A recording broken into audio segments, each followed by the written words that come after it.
Welcome to Luca is a Billionaire, where the only thing I invest in is your answers. You'll start by verifying the essentials. Make sure the printer supports Wi-Fi or Wi-Fi Direct and that your Chromebook is on the same network. Once done, power the printer and enable its wireless radio from the control panel. This usually lives under network or wireless settings. If the printer offers a network configuration page, print it now to confirm SSID and IP address. This helps avoid guessing.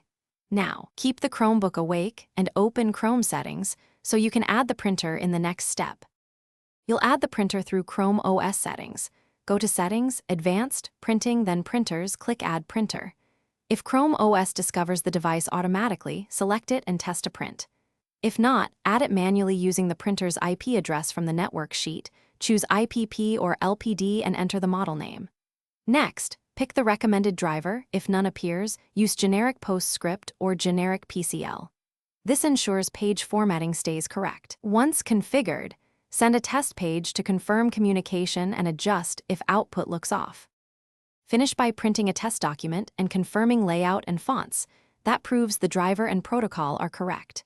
If printing fails, restart the printer, your Chromebook, and the router in that order to refresh DHCP leases and clear transient errors.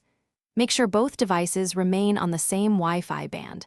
Some printers won't see a 5 GHz network.